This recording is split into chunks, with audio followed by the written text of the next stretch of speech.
buyers and sellers communicating.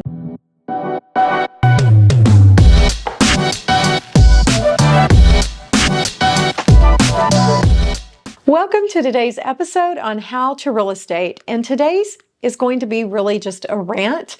And so the three of you that chose to go ahead and stay on this channel and watch this, thank you very much.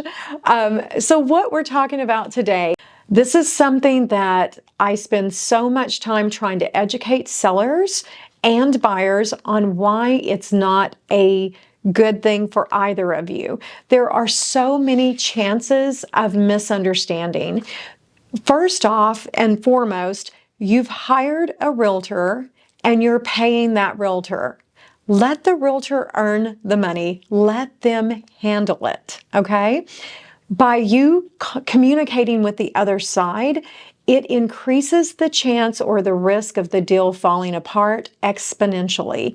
Now, let me tell you just a few of the things that can go wrong in this scenario. We've recently in our market had situations where the buyer and the seller connected. Maybe the seller was having a yard sale and the buyer showed up. And the buyer started talking about politics. And the seller decided that this person was a vile human being because they were on the complete opposite. And now they no longer want to sell. Now, I know what you're thinking. Wait, Edna, you said a contract is a contract and legally they are bound. Absolutely true. But guys, when someone really does not care for you and really does not want to sell you their home, there's a really high chance or high probability of finding some kind of a loophole. So just don't risk it. The same thing goes politics, religion, and personalities.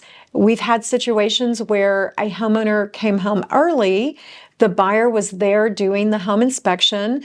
With the home inspector, they were doing a review, and the personalities clashed so bad that the buyer then determined that they weren't sure that they wanted to give this person a penny of their money, and they wanted to just blow up the whole deal and walk away. And guess what? They really could have, because they were still in their inspection period.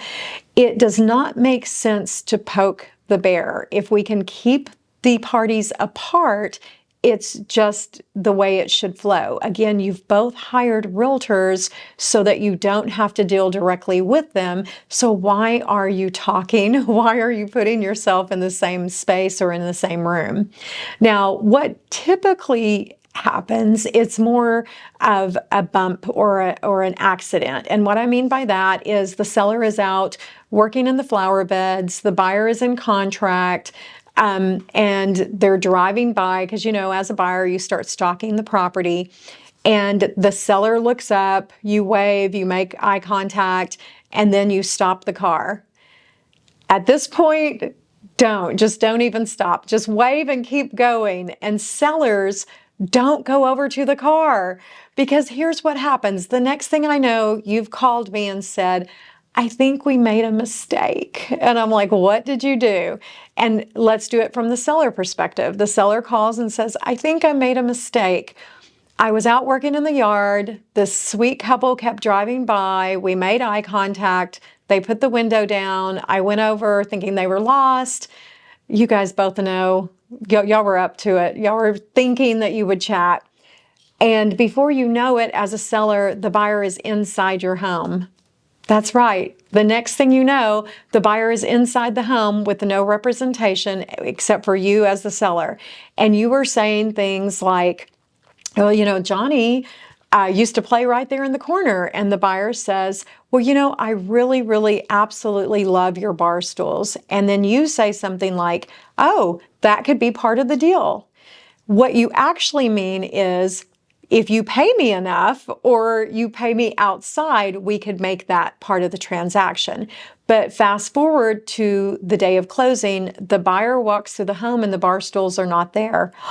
Gasp and clutch your pearls.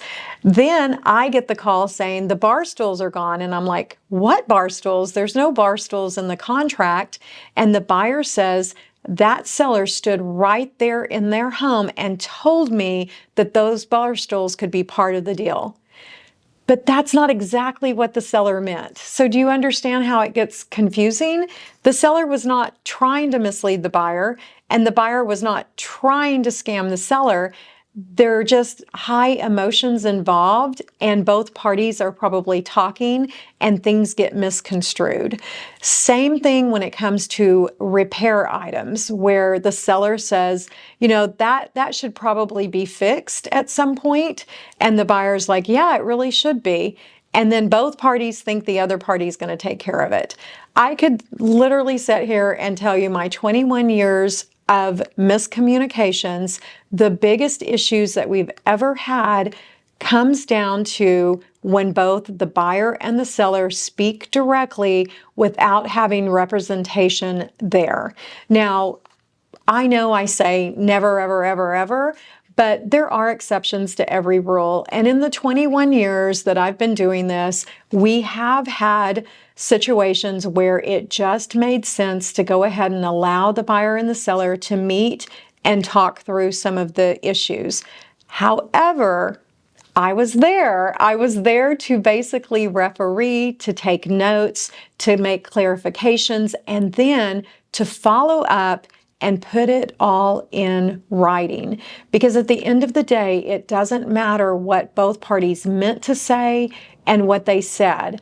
Until it's in writing and all parties have signed off and agreed, it does not mean anything. And that is where the issues arise, is it's just too many opportunities for miscommunication.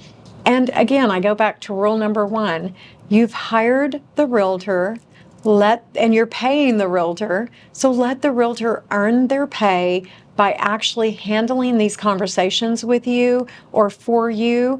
And then when and if it's necessary for you to meet with the other party, for it to be done in a controlled setting so that things don't go off the rails. At the end of the day, if it's the perfect home for you, we don't want it to be spoiled because you don't agree with that person's politics, that person's religion, or you just simply do not like their personality. So I will continue to rant about this until everyone hears me and stops doing it. So please do not put yourself in that situation, whether you're a buyer or a seller.